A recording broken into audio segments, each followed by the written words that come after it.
Well, I'm gonna start out by saying that I had this a while ago. My AC's been acting up.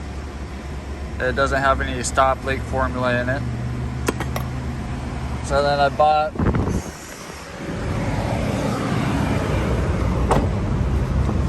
this stuff right here, which has stop leak.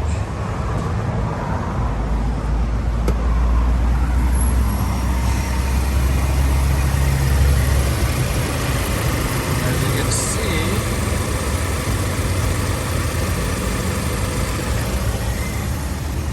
it's a pretty bad leak.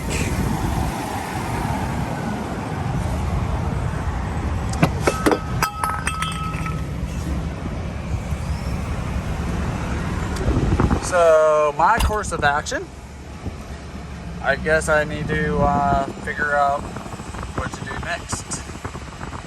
How am I going to proceed?